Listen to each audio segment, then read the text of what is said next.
Okay. Are we videoing? Awesome. Righto, ladies and gentlemen, welcome back to the Unforgiving 60. I'm standing here with Tim. G'day, Ben. And this week's guest, Mark Wales. G'day, mate. Good afternoon. Now, this room is 2/3 full of CrossFit Regional athletes. Exactly.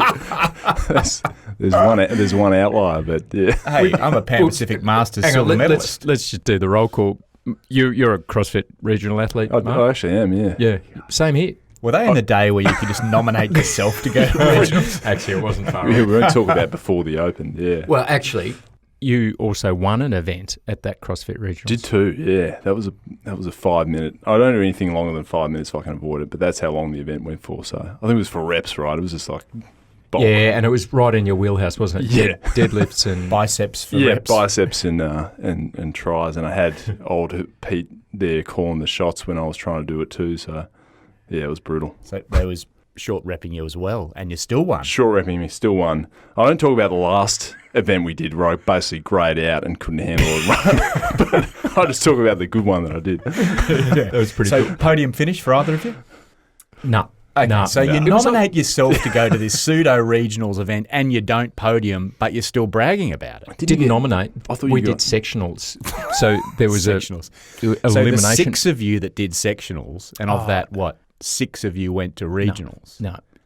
See, Tim's getting all bitter. That's right. I was just doing the maths. I'm like, shit, maybe he's right. Yeah. Mate, you've not been to regionals, so you don't know what you're talking about. But in fairness to you, Tim, it was before CrossFit was a big thing. Yeah. And in fact, to the point where I remember that event you won, Whaler, I think it was 120 kilo deadlift and 60 kilo squat cleans. That's right, yeah. And then I remember seeing a regionals like a couple of years later where it was 120 kilo squat cleans. So Exactly. the standard It's gone got to up the a point. bit. It'd gone, the deadlift weights were now think getting it's safe clean. to assume that's now the teen weight. Yeah. 14 to 15. The intro, yeah, definitely. Suffice to say, we're pioneers. And Probably. we weren't I was- affiliated. We didn't have a gym we were That's right. attached to, which was kind of See, cool. that's cool. I also Yeah, didn't have that's shoes. I did all of that in Vibrams. You did in Vibrams. I had cuts on my feet from a surf trip. Mm-hmm. And the instructor, when I got there, they're like, "Oh, you're obviously here to spectate." And they gave me a spectator form. I'm like actually home competing. I put on a few kilos when I was in Argentina. I'm the talent. I do recall our post on the first day. It was a 2-day event, and our post recovery meal was chips and beer. Chips and beer. Everyone else was rolling their legs out and doing the right thing, but we were a bit loose. Yeah, it was amateur, which resulted in a non-podium finish. Speaking of loose, I'm surprised you're here because we killed you off a few episodes ago in an interview that we did on the apocalypse with the comedian Mick Nevin. In fact, full disclosure, Ben killed you off. Exactly. Well, and I'd be keen for you to give you a right or reply, Mark, because we said Mick was very interested that there was an SAS guy who'd been on Survivor. He's into the apocalypse and the kind of people that'd be handy around. He said, this whaler's got to be a He's a candidate. Yeah, a candidate. You need him around. And I said, nah, he's already dead. Because he was wearing his jacket, wouldn't take the jacket off, overheated, and passed out and got eaten. And with climate change, I mean, it's seriously hot in the year 2100. It's hot, and I got voted out by my tribe for pairing up with a lady. It was basically the only Achilles heel thing I had, and I fell for the oldest trick in the book. Yeah. Classic. But I've learned from it, so next time I'll be much more well dressed and stay away from the ladies if I can. Well, I bet Sam is hoping that you will, Exactly. you'll do that. Mate, let's rewind the clock. Let's talk about sort of your childhood, sort of how you got to where you are today. Perth boy? Yeah, I grew up in, I was born in Newman, so way up north. Family worked in the mines, and then we all, Dad joined customs and we came down to Perth and went to primary school here and south of the river in Leeming. And then when I was in high school, that's when I saw all the literature around the SAS, and I was like, shit, that's what I want to do, join them. Was this the sort of Bravo 20? Was it about that It period? was, yeah, because I was in grade 9, it was like 1993. Bravo 20 came out at one point, and I remember reading that going, oh, God, this sounds awesome. And now you read it and you're like, oh, that sounds like a cluster, doesn't it? Sounds like the worst thing ever. But when you don't know any better, you read it and go, oh, look at this. So, yeah, I was excited, and then applied for ADFA, and then got the scores in year 12, and off we went. How'd you find? So ADFA, all three of us went through the Australian Defence Force Academy. Yeah. You enjoy it? I did. I was impatient to get out and get in the wider army. It felt like a boarding school to me. I think I peaked at ADFA. That was that was bad. Yeah, it was a weird setup because you had 19-year-olds looking after young kids. So, and there was no adult supervision. Like the instructors there were Lord just of the Flies. It was just unbelievable. I'm sure it was even worse when you guys were there, but I think we were the last hard class that went through the old 97, 98. Well, I think you can be judged by your academic transcript. How's yours look like? Mine was, it wasn't that flash. It didn't get much better when I went to business school, but yeah, I mean, I got out as an art student. If you don't get out of there as an art student, there's something wrong with you. Yeah, I got out as an art student. I was Black Gibbers. Black Gibber. Yeah, I forgot about that. What's Black Gibbers? You used to get a little shield. A little thing on your name tag if you're doing well academic. Yeah, it was a pecking order. I was also getting wedgies in the toilet, so I was a bit of a nerd. No, like I said, I peaked the pinnacle of my military career was ADFA. Okay, well, let's call it graduated middle of the class for you, Mark. Yeah, middle of the class. And across the hill to the Royal Military College. Cross to the college. Had to How'd take you my fare gibber off. That was, so at the college, I thought, this is going to be it. I'm going to do really well here. I think the first exercise we did out field, I did a platoon attack and attacked my own support by 5 positions. Just swept through it and killed my own guys. Tactics instructors love that sort of move. They love it. And they killed off all my mates. And then they sat there at the end, they're like, you need to think about a career change. Ooh. Yeah, and I was like, to artillery? Did they actually do the theatre? Like make you stand over your dead friends? Like and stand over your friends. You've killed all these guys. You killed a lot of good men that day with your messed up fire mission. You've already... platoon. Yeah, I had some mild shell shock and just went back to my section. Everyone was laughing about it. I thought it was awesome. So it was just... So you got PTSD from second class RMC? I got early stage trauma from attacking my own mates. But... and then got through it all and survived and got to 2RAR, so I was pretty stoked with that. Yeah. Good unit. We all served there too. We did. Yeah, right. Very similar career trajectories. And, of course, from there... And then from there, I went to a reserve unit in Perth at Karrakatta and trained for selection there, and then selection in 2004, and just clung on to the bloody bitter end and staggered over... over the line. We, when we spoke with Monica just recently, we spoke a lot about selection and different perspectives and that sort of stuff. You are clearly not a 56-year-old female, a 56-kilogram female. Exactly. That Monica is. Yeah. You're big strapping. 100-kilo girl, though. Oh, mate, I was... everyone kept saying to me, they're like, you won't be able to do the endurance stuff, you're too heavy. Everyone kept saying it. And I knew they were kind of right, but I chipped away at it in the training because I'm like, if I can just get above threshold in that, then I'll survive the rest. But it wasn't too good on that phase. Yeah, tough course. Yeah. But of course you got in. Got in. Yeah. Anecdotes from selection? I think on what's the endurance phase again? Happy Wanderer. I was on Happy Wanderer. I was chin strapped. I had a really badly damaged knee. And my other heel had a giant divot out of it from a blister. And it was about day 3, and I'd only covered about 13 Ks the whole day. And I knew I was cactus if I couldn't. And I was like, if I find a snake, I'll step on that sucker until it bites me, and then I'll be able to get evacuated, and I won't have the shame of having to pull myself off. But sat under a tree and had a drink of water and got my wits back, and eventually kind of fixed myself up and just got over it. Yeah, just got there. Yeah. Shit. Yeah, I don't think anyone's got very fond memories, although you said you enjoyed it. Yeah, I really enjoyed selection. I mean, there are times where you're absolutely miserable, but for the most part, I enjoyed it. Yeah. Yours was the last of the easy courses. That's the combined one. Yeah. I was lucky because I had with me, and we were both from 2RAR, and we were together in the last phase, so we kind of were able to bounce off each other and both finish, so that actually helped. That does help, although it can be, I think we reflected on this, can be that double-edged sword, because if one goes, if you're relying on that other person, it can be a real kick in the guts. Yeah, and that was a good point you're making about training realistically. No earphones, wearing the gear you're going to have, not having your mate there holding your hand the whole time. Yeah. Because that's what it is. That was the hardest bit, just that lack of feedback. It was, if you're a millennial. It's even harder. No Instagram lives. Okay, and then into the unit. Where'd you serve within the regiment? So the early trips, so we were finished Rio in 2005, and the early trips were kind of the security detachments into Iraq and Afghanistan. There were a few of those going. Yep. So I got on a couple of them. And then Timor, I think it was just before Renato, there was a crisis there in 2006. Yep. Before our trip. I went on that one Yep. and then looked after the president while we were there, Guzmao, and then came back and then we did our trip, which was the Renato hunt in 2006. Yeah.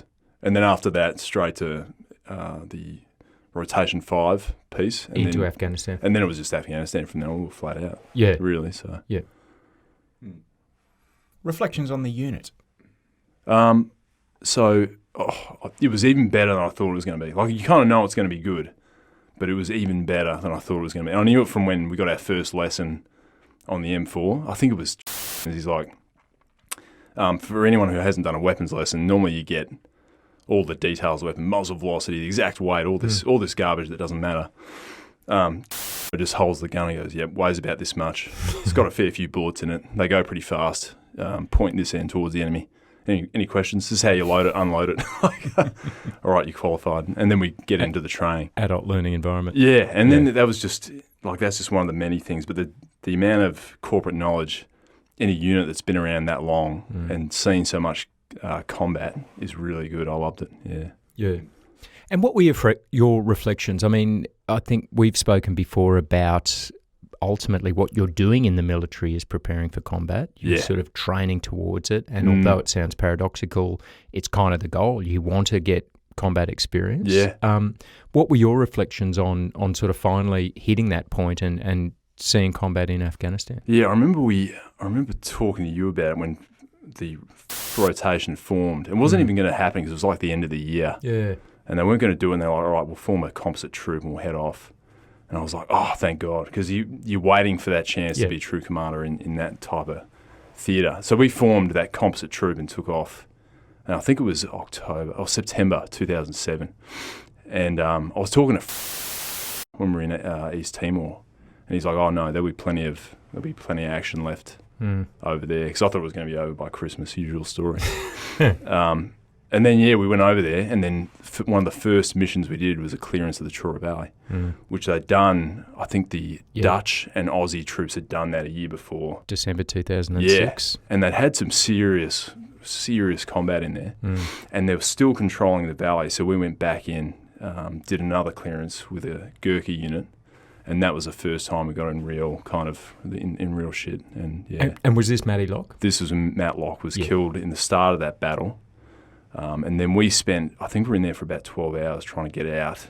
And it was such a busy battle space. So one end you had a ton of Gurkhas, and then you knew it was either friendly troops you had to go through or the enemy. So we kind of were trying to get out of there the safest way we could. And Yeah. Pretty tough day at the office. That was a tough day. That was a very tough day. Yeah. I remember a mutual friend of all of ours, Buzz, saying that he'd caught up with you, I think, at the end of that period, or you'd just extracted, and just reflecting that, I mean, it just got real. Yeah, he was good about it. Like, 'cause when we went out, I shook Buzz's hand as we were leaving. We all went out, we were back in the gate about 18 hours later or whatever it was. And I said to him, I was like, I felt terrible. I'm like, we just went through all that. We've lost one guy, Matthew. This hasn't happened in God knows how long to the unit. It just felt like I'd done something wrong. And Buzz just goes, look, it's he was really good about it. He goes, if you'd stopped the bullet, he would have been saying the same thing, and sometimes that's what happens. And that day it was not ideal. Yeah. How do you get through that as a leader, Mark?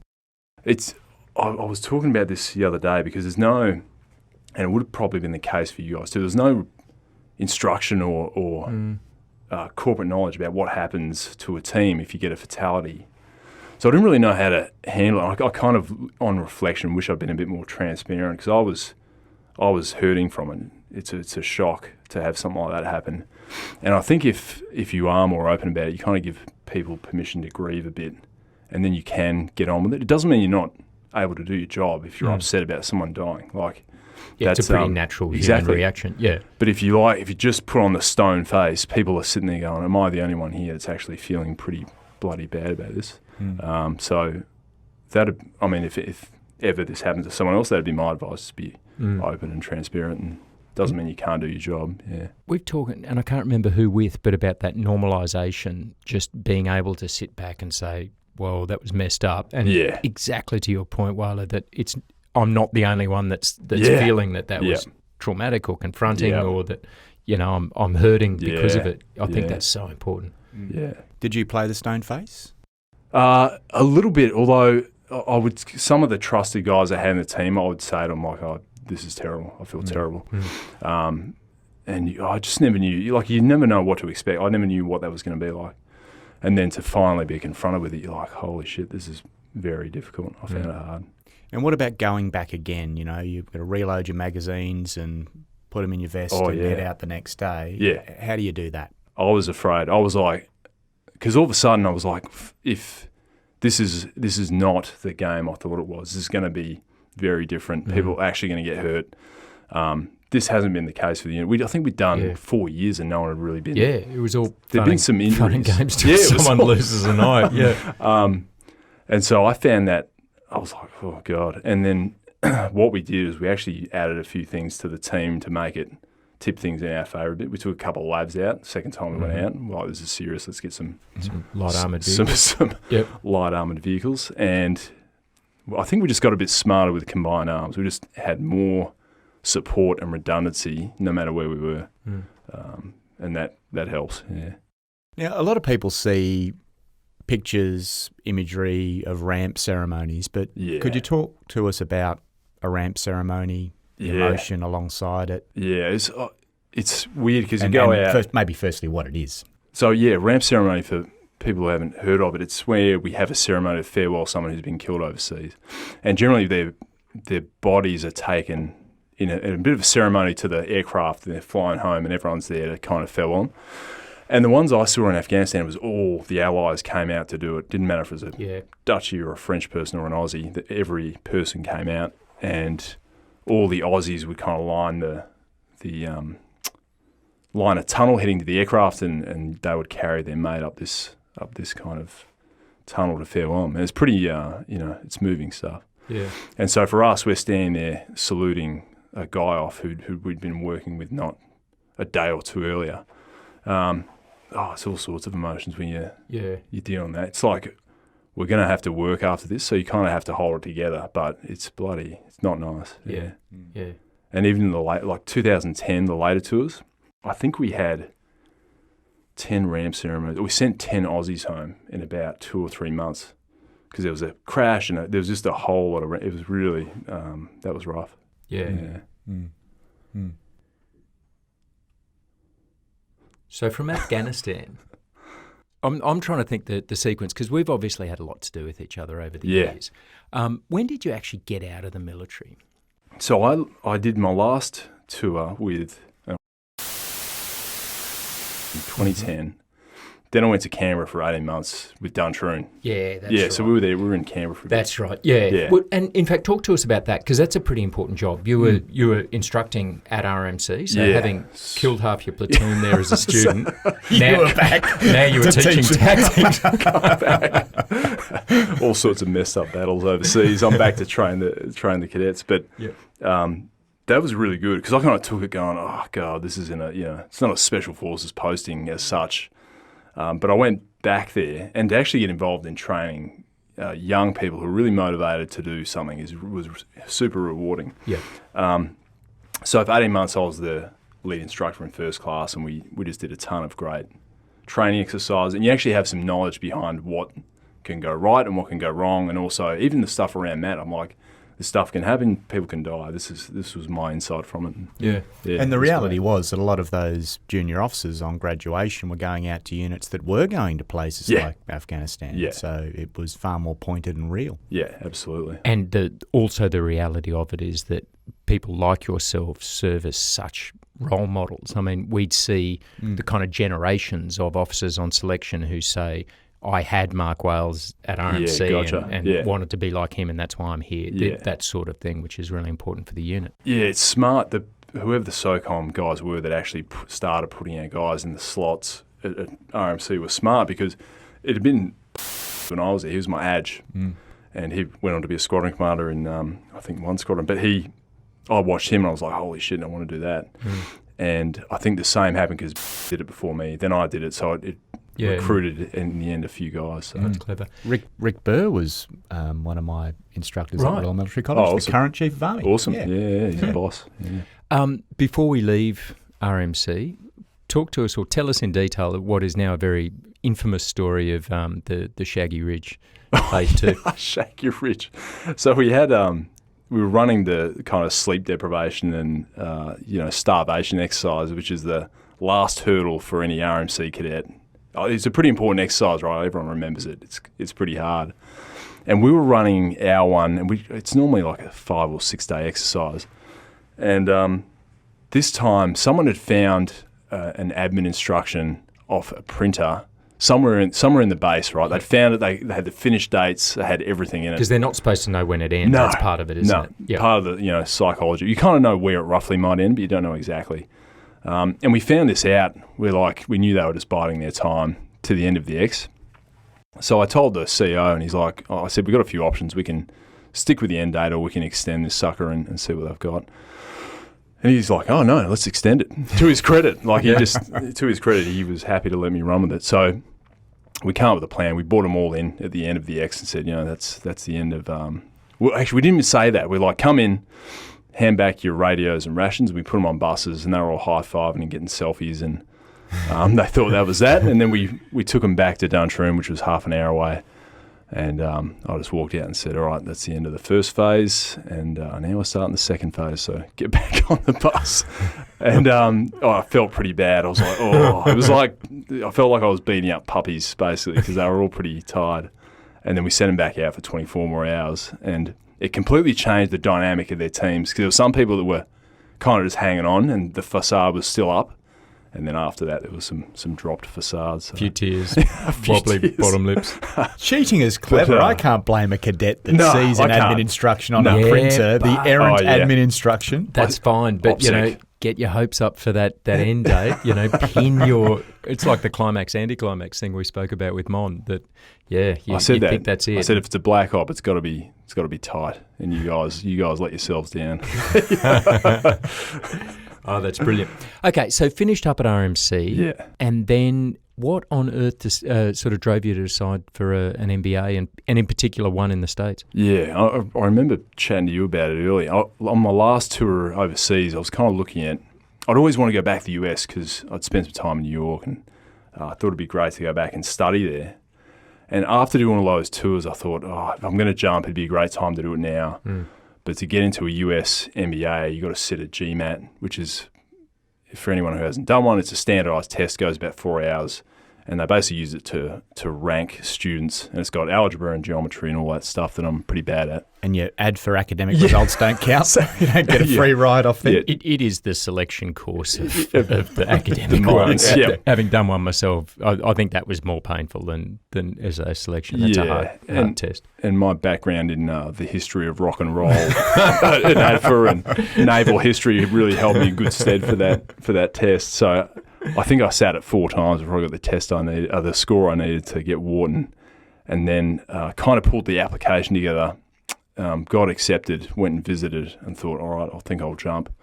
But it was a big decision because you're throwing away a whole career. Really, it's not a easy thing to do. So, and talk to us about Wharton, the campus, the MBA, the cohorts, the facilitators, lecturers.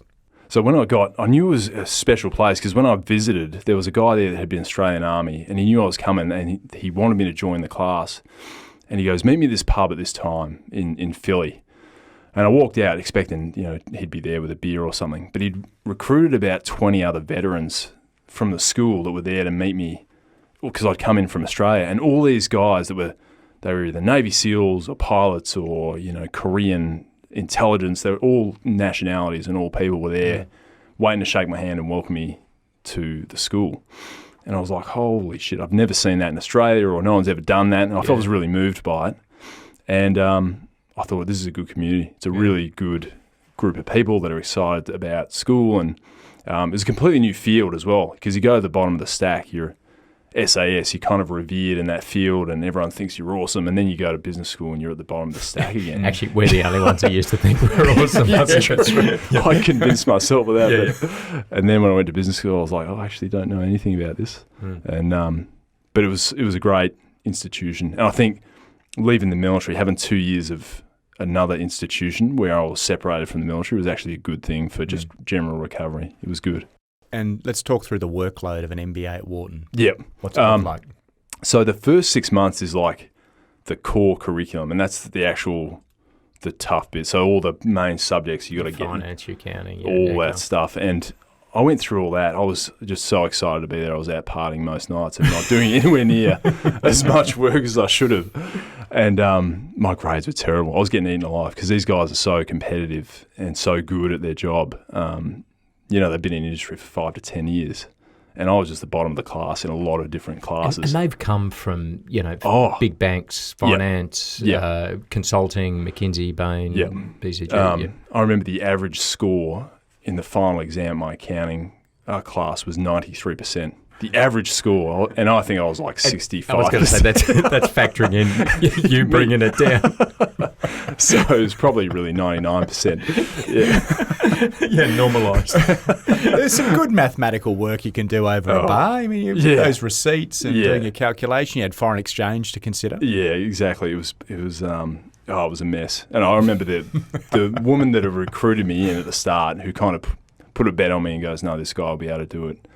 I was on academic probation 6 months in, and she just goes, pull your head in or you're out. She wasn't nice about it. Yeah, and I was like, oh, God.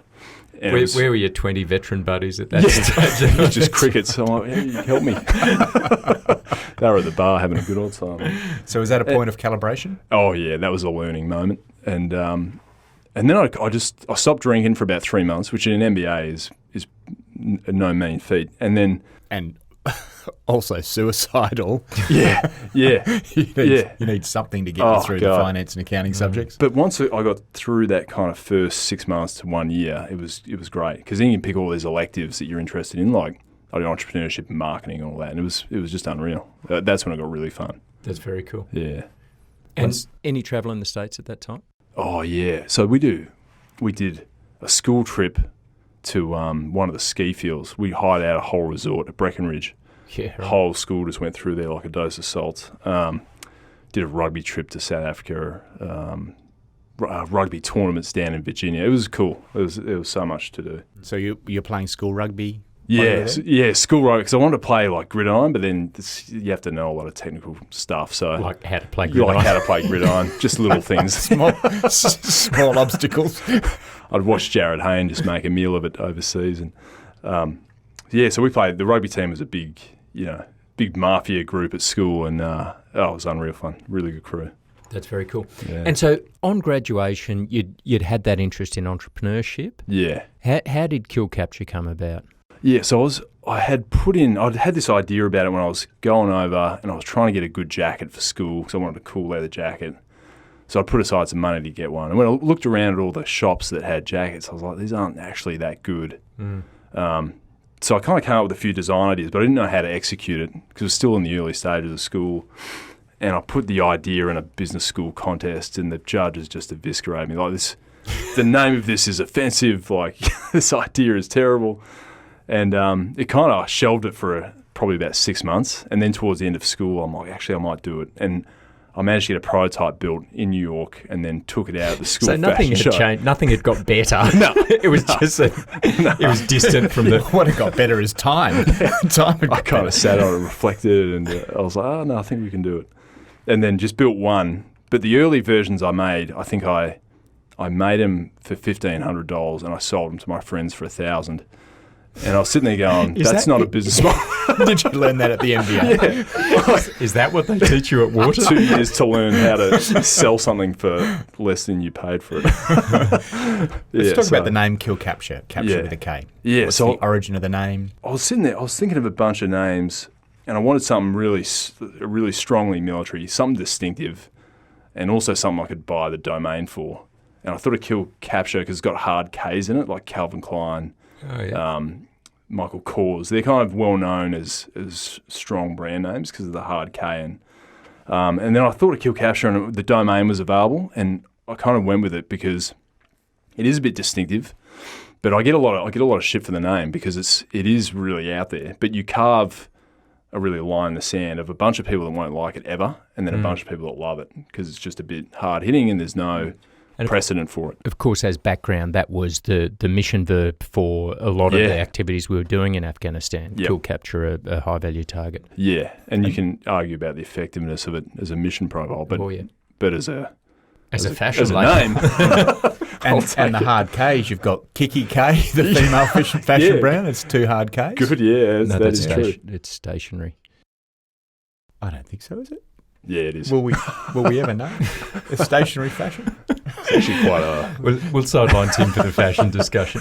But mate, talk to us about tough luxury because that's the underpinning sort of concept or philosophy of your brand. Yeah. So, and I thought we'll have the values of mission teams, or special ops values of being mission focused and looking after a team rather than just status and individualism that most brands kind of are, which I find really irritating after a while.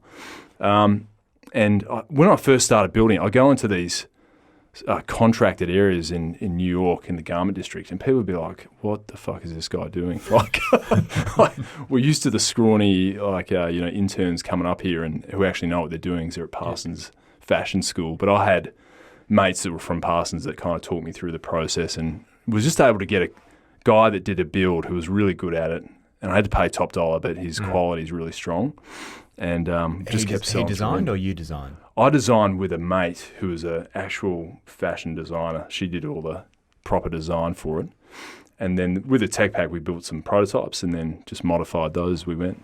And one of the things you've never compromised on is the quality of your, I was going to say ingredients, your components. Yeah. But talk us through what a Kill Capture Pathfinder jacket's made out of. Yeah, so I get this really high grade kangaroo leather. So it's much tougher than any other leather. We have footy boots and footies because it's just so strong. And the kangaroo is such a lean animal that it's a really high-grade leather.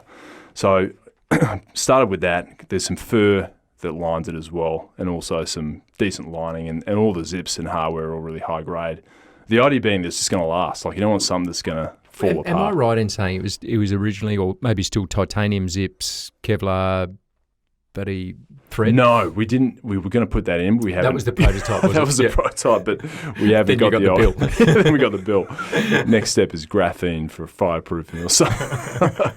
Yeah. It's been fun building though. Yeah. And what are the other features of the jacket? Because they're quite unique, and in many ways they've stolen or borrowed some ideas from military uniforms. So we had Cryo Precision uniforms, pretty advanced kind of American-made uniforms that had all these different features on them. So I kind of copied some of that, like high collar, and I reinforced the right shoulder a bit.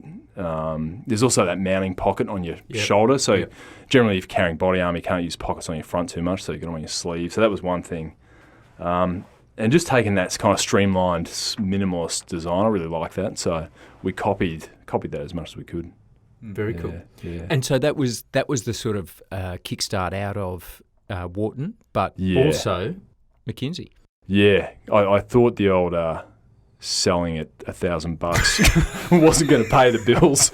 It was costing me $1,500, so I thought I'd better get a real job. Yeah, and recruited for McKinsey, which they go to Wharton quite a bit to recruit, and that was a pretty hard interview process too. It was like go through all the case studies. Yeah, so that was a little bit hectic. But I had some good coaches for that, got the job with them, and then was in McKinsey, Australia, and then New York at the end of my career, so that was good. Pretty brutal hours, but the learning was really good because you're just really thrown in the deep end with no understanding of how to do the day-to-day things, but you're expected to figure it out quickly because there's such a big back end at McKinsey. They've got all these analytics experts and all this other horsepower, so you can kind of leverage that and figure out the answers you need. It was good. But any interesting assignments without mentioning clients? What was the best one I did?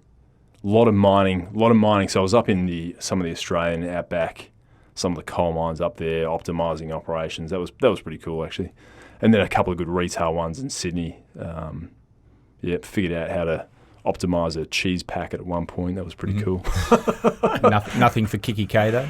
Nothing for Kiki K. I heard there was a Victoria's Secret study going out at one point, so that was pretty popular, one that people were onto. You didn't get I did not get that. No. Did not. And it was about that time that, were you still in McKinsey when you were looking at Survivor? Yeah, I was in New York by then, and it was the middle of winter in New York, and I was like, oh, God, this is a bit rough. And I saw the ad for Australian Survivor back home, and I was like, that looks like fun. I'll sign up for that. Obviously, probably won't get it because so many people apply every year, and there's fans and all that do it. But started getting through a couple of gates, and then I was like, oh, shit, I might actually be doing this. And then I had to explain to my boss at one point when the exec producer rings and goes, hey, do you want to do it? I said, yeah, of course I do. And I had to explain it to my boss without telling him I was going on the show. I'm like, got to go back to Australia for a month. And then went home, took the flight, met a chaperone in Sydney, this dude that basically ushered me around the airport and told me not to talk to anyone. And they flew us into Samoa, and we're in a quarantine for like 5 days in a hotel room. And then they just pack us up, put us on a boat, and we start. So you've pretty much lived a career of operational security. Exactly. You've been sworn to secrecy with some of the nation's top secrets. You blew it at RMC clearly because the cadets found out your admin instructions. Yeah, exactly. But what level of OPSEC were they running on this reality show? Oh, they were running selection style, like blindfold yourself between production runs in the vans. Don't talk to anyone. Like full silence. Because they want to capture everything on TV. So they want you talking to each other when there's no cameras around. Yeah, meet for the first time. Yeah. So there's no little icebreaker. You were secret isolated. handshakes. You're all isolated. Okay. And then the first time you meet, you're actually all on the beach together, and they capture it. So on a scale of 1 to 10 on the OPSEC side, how do they fare? Oh, they get probably a good 8. Probably a good 8. They're pretty good at it. Yeah. Very good. Now, we killed you off in the zombie apocalypse because of your choice of attire. Most of this was coming from that first scene when you're on a barge in torrential rain. Everyone's wearing sort of appropriate attire. Appropriate tropical attire. And you were running the Pathfinder leather jacket, mate. Talk us through its suitability as a tropical piece of clothing. I walked out onto this boat in my cowboy boots, which weren't practical to walk in at any point ever, and a leather jacket, and I was just thinking that I've bitten off more than I can chew. If only you'd served in the SAS or something, and you had some skills. Only you knew what it was like to go out bush. Yeah. And you did look cool. And I'm like, this will be great. And so we started, and the first thing John LaPaglia says when he's talking to the group is, hey, you're in the tropics, you with the leather jacket, like, what are you doing? And I'm like, well, it's cold at night and second skin. And it ended up being bloody handy because it was like cyclone conditions at night and freezing. So, yeah. Who's laughing now, John? Who's laughing now? And, he's a medical doctor. Is he? Yeah. No way. Yeah. I didn't know that. Pretty sure. Like Kiki K's a clothing company. Yeah, as I've said before, do not fact check that. Tim's facts may not be true. Okay, so you're looking good. You're looking good. Feeling, on the barge. Feeling hot. Feeling hot. Feeling pretty warm. Feeling a little steamy. Prickly heat. Actually, before we leave the leather jacket, because I do love my Pathfinder jacket. I think I said in that previous episode, I feel very tough wearing it. It's a great thing. Good little number. But it's I've told you about. I went to the Army Navy game in Baltimore and near death experience. It is not super warm, but it stood up all right.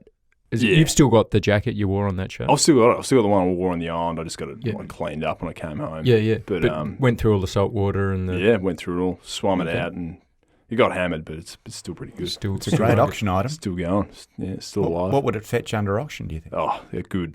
500 pesos. Just non-Australian currency. But you don't still have jacket 001, do you? Was that one? That is the original, the one I wore on the island, but then I lost my second one on an aircraft. And that's why I put the beacon now on the jacket. Because when I lost it, I was like, holy shit, that cost me, whatever it cost. And I thought, I'll put these tile beacons in there because at least the jacket, because it's expensive. You can track your phone, but people make these expensive jackets and you can't find the bloody thing if you leave in a nightclub. So now I had the beacon in there, and not many other fashion brands are doing it because it's uneconomical. And you've got some celebs that are wearing the jacket. You got General Mattis. Yeah, he's wearing a jacket. Yeah, General Mattis got one, and I packaged one up when he retired and sent it to him through a mad little informant network in the US. I don't think it's gotten to him yet. It's been in the pipeline for about a year and a half, but eventually he'll get his jacket. I thought I'd seen a picture of him wearing it. You did do a photo shoot with him. Yeah, he came out and we threw one on him, but it wasn't actually his. So, but that was a coup. He was between jobs, so he left CENTCOM and was going to SecDef in a year or two's time, but we didn't know that then. So, Okay, so jackets aside, you're on the island. What tinea was it from your like? boots. Yeah, tinea from your Prickly boots. heat from the jacket. blisters. Feeling good. Obviously looking good. Felt sharp. good. Yeah. What was it like? So the barge was kind of the first time you'd seen your teammates? Yeah, it was cool because they shipped us out, and they don't tell you what you're doing, but we got on a little boat and we went out to a big boat, and when we climbed up the side of this big kind of barge boat, that was the set. There was all the cane and the logs and the coconuts was all there, and I was like, oh shit, this is it. And there was 23 other contestants kind of sitting around in the rain on the boat, and I was like, this is going to be everyone from the crew. And there were people, like production crew, run around with cameras and they'd run up and film your face, and I was like, well, I don't know what to do with it, look off in the distance, or do you want me to say something, or and they filmed us, and then the next day in the morning the show started and off we went. But they don't produce it, like they don't talk to you, they don't stop you, they don't make you say it again. It's all just They're just collecting, just silent running, collecting vision. Yeah. I mean, you've obviously, in fact, I remember watching the first episode when it screened live to air, so you've seen it. Yeah. Is it a different portrayal to how you remember the events unfolding? What hits the screen? Yeah, but they pick, it is kind of different, but they pick certain storylines out because each episode's about 3 days of filming. So they'll just pluck out the storyline they like, and then they'll kind of elaborate on that, and they'll change it with some weird music and some scenes of you looking at someone funny that from 5 days earlier, and just they'll make a whole story out of that. And so they do massage it a bit, but it's pretty funny. It's entertainment. Yeah. So clearly binding you by non-disclosure agreements. And of course, what has now become history, you met Sam there. When was the first time you sort of remember sort of laying eyes on Samantha? So I got onto the boat, and she was standing near me. She was sitting on a big tray of zucchinis, and she was short, she's 4'11", and I was like, I looked at her and go, you're going to get eaten alive out of here. Leave this to us, professionals in the leather jackets there. But I was looking at her, I'm like, she's a good looking lady. And then she was kind of talking to herself as we sat there. I knew she was a bit kooky. And then when we hit the beach in our teams, I was chatting to her and found out she was about my age, corporate lawyer, and I trusted her as well. You couldn't trust anyone in your team because they were just a bit shady. But she was trustworthy, and we stuck together in the whole show and were thick as thieves, and then got off. And to your detriment. To my detriment. She got voted off, and then I went after the perpetrators of that, and then they picked me off. So I had to pack the jacket up and get out of there. Yeah. Famously, the same episode as Luke Tocky. Yeah, Luke. It's funny. He's exactly as he looks on TV. He's a total ratbag, a really funny guy. Yeah, lives in Baldivis, works in the mines, and he's a top bloke. Yeah, funny guy. And didn't win, but took away over $500,000. Oh, and the second one, he did too.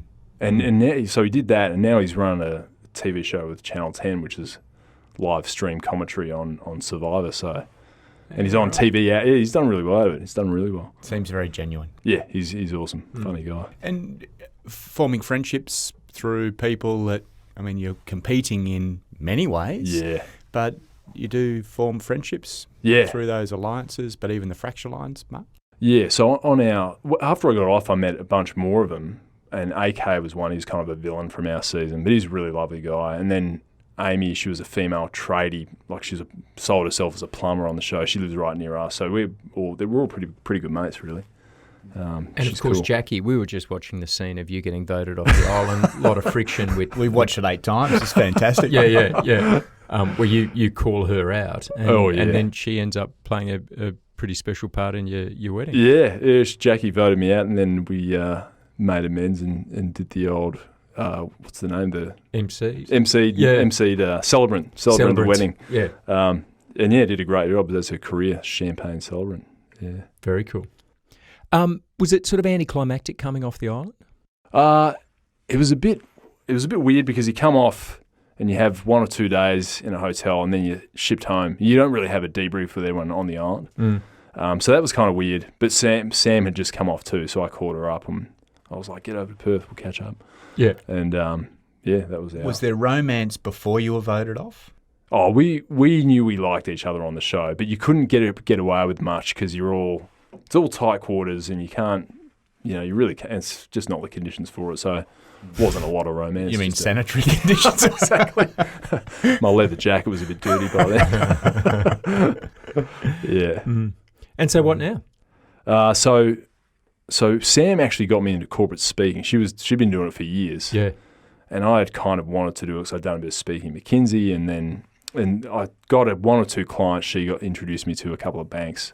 And I did a few talks there, and they kind of centered around stuff I learned at McKinsey and stuff that we learn in SAS around resilience.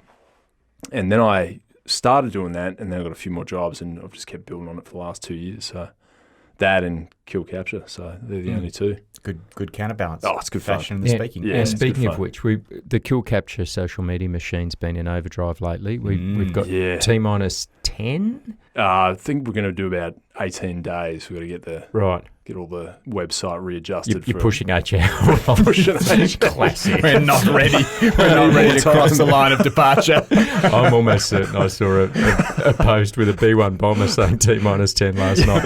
Okay. That sounds like life in our office, actually. Rolling HRs. Deadlines just keep pushing. Yeah. Napoleon asked me for anything but time.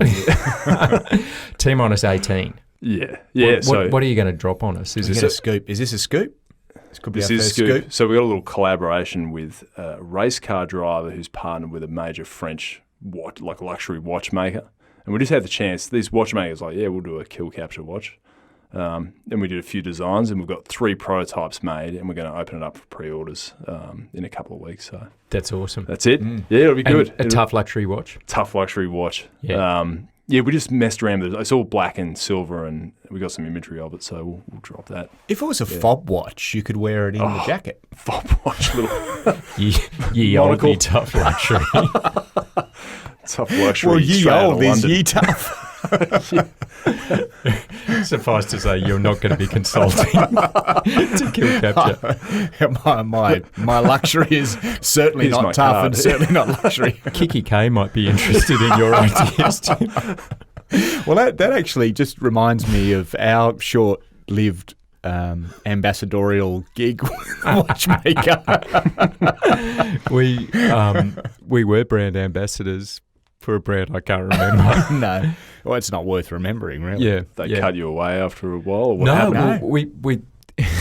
we sent in the pitch and said, Unforgiving 60, living life less ordinary, and they sent us a bunch of watches, which were they were pretty ordinary. Very ordinary.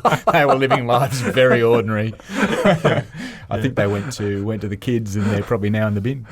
No, hands fell off, and it was not tough. Made in Taiwan, no doubt. Yeah. No. What else would be in the pipeline? I mean, what fits in that tough luxury? What, in terms of your dream, your vision for the company, what other sort of products are you thinking? So I've been sitting on that jacket for about 4 years, just doing iterations on it. I'm like, I don't want to branch out too much. And then there's a guy in the US helping me now who used to be Aussie Army, and he just goes, look, let's iterate a few prototypes of other things that are kind of tough luxury, and we'll just see if they stick.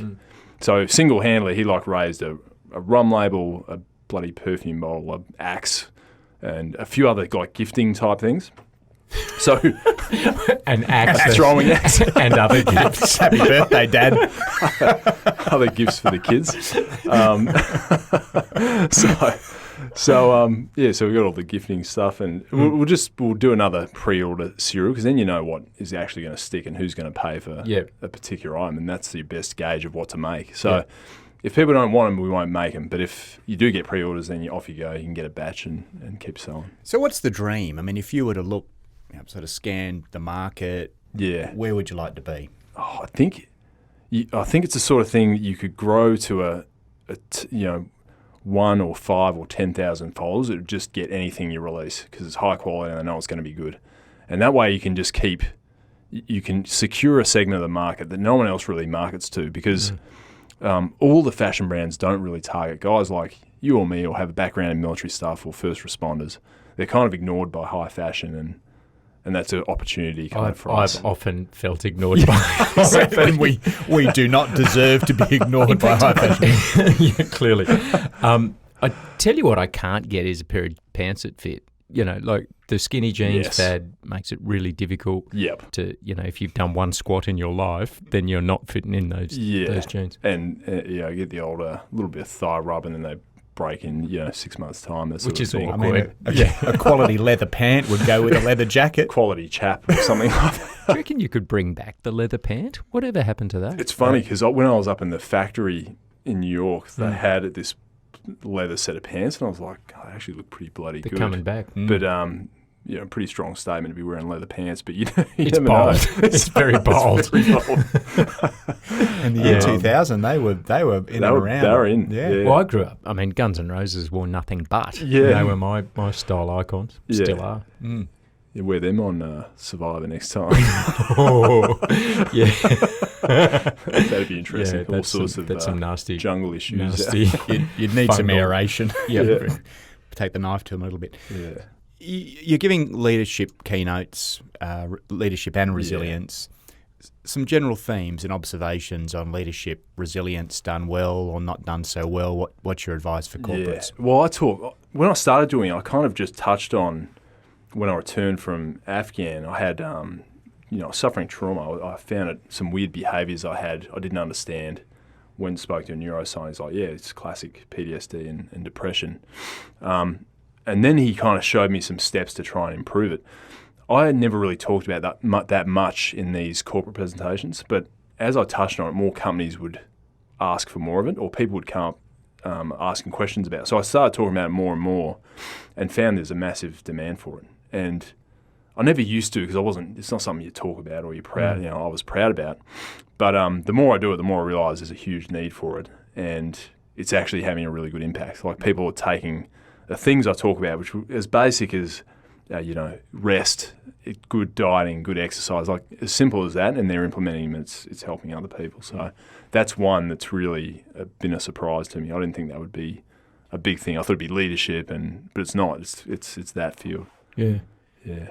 And that's part of your authentic self, trauma, stress, anxiety, however you want to label your past, that is part of your authenticity, which I think will be appealing to most. Yeah, people and when they hear it from a soldier, they're like, all right, if it's okay for a soldier to mention that or to tackle that, then it's okay for me to do the same thing. So it's funny, even with things like mindfulness and meditation and those kind of things that actually do get a bit of traction in military units. People are starting to become aware of the power of these things.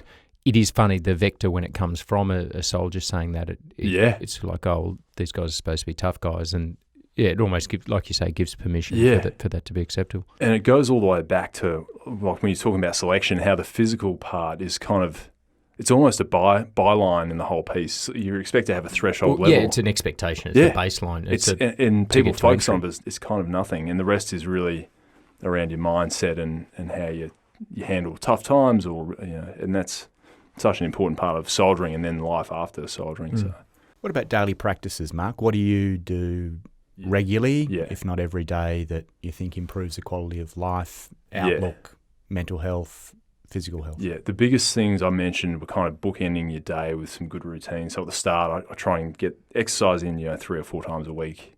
And at night, kind of off-ramp the day. So I have a 20, 30-minute routine where I do a shower, a bit of stretching, might do a few breathing exercises, read a book for half an hour, 20 minutes, and then all of a sudden you're kind of ramped down and you can sleep properly. And I think you get better quality sleep as well. So that probably those two are the big ones, and then just making sure you're eating as well as you can. That was another one. They're the main ones, and they're only the basics. They're really basic, but they're hard to do consistently, I found. Hard to do well. Yeah. Yeah. And that's that virtuosity thing, isn't it? It's nothing flashy. It's just doing the basics well. No. And that was the unit. It was just they were soldiers, but they did the basics so well. Yeah. Like the camouflage, all that stuff, just it's hard to do it consistently. Yeah, we talk about that, little things done well. I mean, that's the foundation of the unit. Yeah. Okay, next topic. I predict is probably going to be the most important thing in your life, being a father. Oh, yeah. How's that changed things? Oh, it's been great. It's I never knew what to expect. I'm 40, just turned 40, and we had Harry. He's 2 years old now, and you don't know what to expect. But then when you have a kid, you realise you're totally wired to take care of your offspring. It's not an issue, and you have nights where you don't sleep and all that, but it doesn't matter. It's the most rewarding thing I've done for sure. And you're doing it jointly. I've got Sam there, and we do it. Yeah, all the time. Do you have any idea what you're doing? No. I still. Sam goes away for a couple of days, and I'm feeding him, things she doesn't like. Things that are edible. Keep them happy. But it's funny, isn't it? I reflect often that this is such an important thing. Our relationships with our spouses or significant others, and our parenthood. Yeah. And yet, there's no 4-year degree course. No. There's no MBA in it. We dedicate all of this professional study to getting better at stuff that actually in the grand scheme probably matters less than the stuff we're just cuffing. Yeah. It's funny, we talked imposter syndrome with a client of ours, and she said that she felt most acutely an imposter when she carried her child home from the hospital for the first time. Oh, yeah. Completely unqualified to be a mother in her. And such a relatable, universal... Absolutely. Yeah. Like you say, you're hardwired to look after a kid, but that doesn't mean you know what you're doing. No. Yeah. But it's just been it's bloody rewarding because you'd watch them grow and there's so much you can put into it. And I think in the West, we've kind of gotten confused between the importance of individual achievement and looking after your family unit. There's always that constant conflict, and other cultures do it better than we do. I think it's important to remember your kids. It does. I mean, having been nomadic children, both Tim and I, moving around as army brats, that takes a village to raise an idiot. Or two idiots. Two idiots. Takes a village to raise a child. I mean, now being settled and with my wife's extended Italian family, and just the importance of those non-parental role models who love the child. So, it's a great environment. Yeah, so true. What qualities of yours do you hope Harry inherits? Oh, I hope... Excellent leather Nunchuck jackets. Nunchuck skills. Bow staff skills. Computer hacking skills. Ability to remove something off the photocopier. Exactly. Hopefully he's just hopefully he just goes and does what he wants to do and doesn't pigeonhole himself into something that he thinks I want him to do or society wants. I think people know when they're doing something they're doing for the wrong reasons. You just don't want him. I don't care if he's going to be the best waiter on earth or the best dancer or a bloody SAS soldier, as long as he's happy with what he's doing. Yeah. One of the things, and I've often used this phrase when talking about you behind your back, but one of the things that's always impressed me about you is you've always swung for the bleachers. You've never thought, it'd be nice to do that, but it's not for me. You've always had a crack. And, Wharton was a really good example. Obviously, the SAS, Survivor, starting a company, McKinsey. I mean, you've always set your goals really high and just had a crack. And I reckon if you can pass that on to your kid, he'll be doing all right. Yeah, hopefully, you definitely want him to... You don't want them sitting there on the balcony when they're 80 going, I could have done X, Y, or Z. Could have been a contender. Yeah, because for every swing there's been something else. I wanted to be a drummer, and that kind of disappeared with my drum kit to the second-hand shop a while ago. So you don't get it, don't get them all, but it's good to try. Yeah. Quick questions, quick answers? Yep. So we often wrap up our interviews with this section, quick questions, quick answers. Neither generally come true, but we'll try and keep them brief. First up, what's your coolest army moment? Oh, probably standing on a balcony in Lebanon on op ramp when we're doing evacuations, and I was totally on my own. And I had no weapons or anything. I was just there helping do this evacuation, and it was great. Yeah, it was great to be so far from home doing something exciting. But the city was it felt like Paris with guns. It was just cool city. Johnny Rambo, I work better alone. Okay, you said you train 3 to 4 times a week. Do you listen to anything? Yeah, I do. I've got a pretty good podcast list now. Just cut Unforgiving 60 away from him.